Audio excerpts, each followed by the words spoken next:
2025 साल आप लोगों के लिए बहुत ही लाभकारी है। जो भी व्यक्ति नियमित रूप से ये आने वाला 4-5 अप्रैल या हो सकता है 2-4-5 दिन आगे पीछे हो एग्ज़ाम ये देगा, या तो इसके बाद हो सकता है आपको एक एलटी की परीक्षा मिले और हो सकता है एक टीजीटी की परीक्षा भी। देखिए लगातार पेपर में अध्याचन आज के पेपर में भी है, तो 2 परीक्षाएं और देने को मिलेगी इसके बाद। और जो लोग इसको नहीं देंगे वो यूपी में 2 परीक्षाएं देने को पाएंगे, एक एलटी और एक टीजीटी पीजीटी का। और हमें लगता है जो आपकी टीजीटी पीजीटी का विज्ञापन आएगा वह इतिहास का सबसे ज़्यादा बड़ा विज्ञापन होगा और बहुत सारे पद हैं। और हमें लगता है एक बड़ी वैकेंसी आ जाएगी तो बहुत सारे लोग इसमें से सिलेक्ट हो जाएंगे। देखिए कोई सिलेक्शन पा गया, कोई एक नंबर से कम है, कोई सीट पा गया, इसमें बहुत ज़्यादा अंतर नहीं रहता है। हो सकता है आपका गोला एक आध कम हो गया हो, आप थोड़ा सा नीचे आ गए हो सकता है किसी का 1-2 गोला 3 गोला ज़्यादा चला गया हो तो वो सिलेक्ट हो गया हो। इससे ये नहीं कि जो सिलेक्ट हो गया बहुत विद्वान है और जो नहीं हो पाया वो कम विद्वान है। हो सकता है न सिलेक्ट हो पाने वाला व्यक्ति बहुत विद्वान हो, किंचित कारण बस उसका कुछ पोर्शन कमज़ोर हो।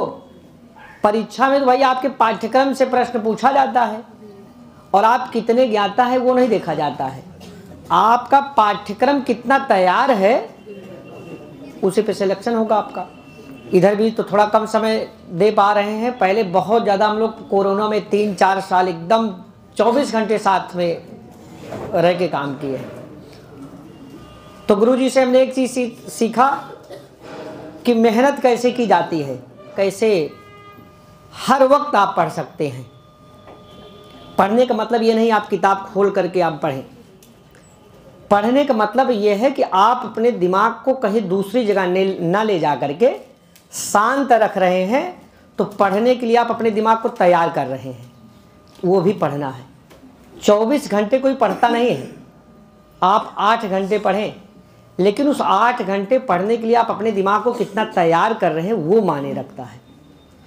जैसे आपने अपने दिमाग को बहुत सारी जगहों पर बांट दिया, ज़्यादा फ़ोन पे लगा दिए, फेसबुक पे लगा दिए या बात करने में लगा दिए, कुछ नंबर आदान प्रदान करने में कैसे नंबर मिल जाए, कैसे हम दे दें नंबर। भाई आपका दिमाग एक है और इस एक दिमाग को आप जितनी शाखाओं में बांटेंगे फिर आपको सफलता देर से मिलेगी। और इस दिमाग को आप बहुशाखावादी न बना करके, या आपका दिमाग बहुत सारे जगह जाएगा, मन उसको आप जितना केंद्रित कर ले जाएंगे उतना आप अपने आप को तैयार करेंगे। और हमें लगता है टीजीटी पीजीटी की पढ़ाई के लिए आप आईएएस का पेपर नहीं देने जा रहे हो, कितना डिस्टर्ब हो जाते, कैसे हुई। आप यदि 6-7-8 घंटे भी अच्छे से पढ़ रहे हैं तो आपका हो जाएगा। बस अपने आप को इधर उधर ना जाने दीजिए और नियमित लगे रहिए। हमें लगता है जितने भी लोग नियमित लगे थे, जितने भी, कोई भी बचा नहीं लगभग धीरे। और एक ऐसी परीक्षा मैं आपको बता दूं, टीजीटी पीजीटी ऐसी परीक्षा है और खासकर ये शिक्षा लाइन, जो भी व्यक्ति भगा नहीं छोड़कर मैदान, उसका कहीं न कहीं तो हो ही जाता है, रिकॉर्ड है। आज नहीं कल होगा, लेकिन होगा ज़रूर। यहाँ नहीं होगा, बिहार में होगा, झारखंड में होगा, एमपी में होगा, राजस्थान में होगा, यूपी में होगा। बस आपको डटे रहना है, भागना नहीं है। और दूसरी चीज़ को अपने आप, जो आपका बुद्धि है, जो आपका मन, उसको बहुत बहुशाखा नहीं बनाना है।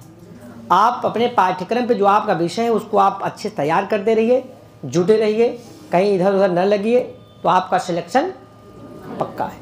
अगर आपको ऑफलाइन हो सकता गुरुजी इतना दे पा रहे हो, तो हो सकता गुरुजी का दिमाग हो कि हम आपको इतना नहीं देंगे, ज़्यादा देने के चक्कर में हो, किस तरीके से ज़्यादा मेहनत कर सकते हैं, आपको ज़्यादा लाभ पहुंचा सकते हैं। उसी लिए हो सकता अब यहाँ सुन के ऑनलाइन में कुछ और अच्छा होगा और अच्छा करेंगे। और परीक्षा के समय यदि आप पढ़े गए विषय हैं तो ऑनलाइन भी आपके लिए पर्याप्त है। आप रिवीजन खूब अच्छे से करिए और घर पे एकाग्र हो जाइए। पाठ्यक्रम सब आपका, पाठ्यक्रम क्या, विषय वस्तु पूरी रटी, पाठ्यक्रम बात ही छोड़िए जो टीजीटी की तैयारी कर रहा है, पीजीटी की।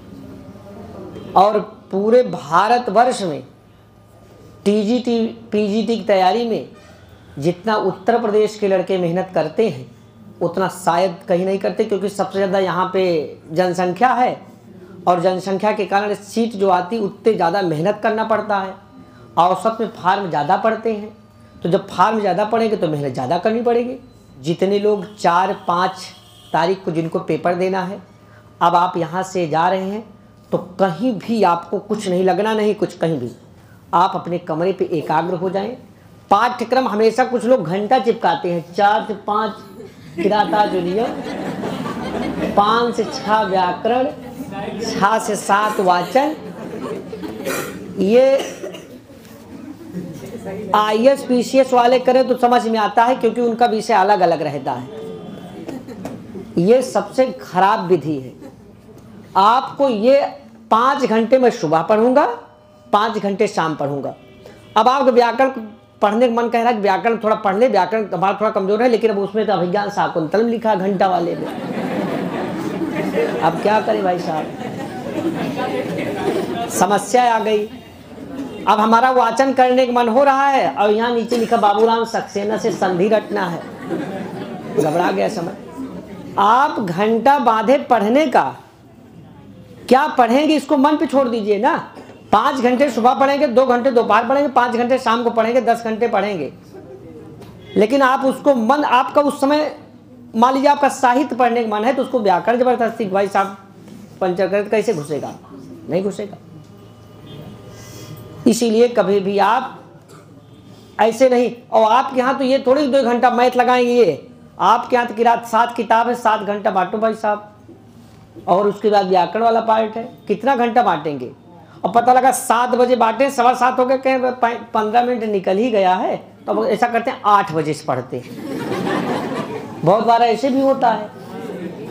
और मान लिया 8 बजने में 5-10 मिनट बाकी, आप एकदम खाली हो गए, अब घंटा 8 बजे से लिखा है पढ़ने वाला, तो 10 मिनट ऐसा है मोबाइल चला लेते हैं, और मोबाइल फेसबुक खोले तो 45 मिनट कितना तेज निकल गया। अब जब दूसरी बार नींद खुली, जागृत अवस्था में जब नींद खुली आपकी, तो 8:30 बज रहा था।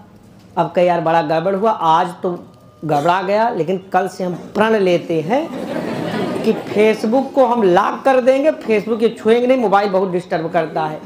लेकिन देखिए तुरंत फिर दिमाग नहीं काम करता है, कहते हैं ऐसा 8:30 बज गया, लेकिन 9 बजे से पढ़ने बैठेंगे करेक्ट। तो चलिए जो आधा घंटा बचा था वो भी गड़बड़ हो गया। निश्चित रूप से आप तो जिस लाइन में हो ना, इसमें तो स्टाम्प लिखा लीजिए भाई साहब, सफलता निश्चित मिलेगी। बस आपको मैदान छोड़ के भागना नहीं है बीच में, ठीक है।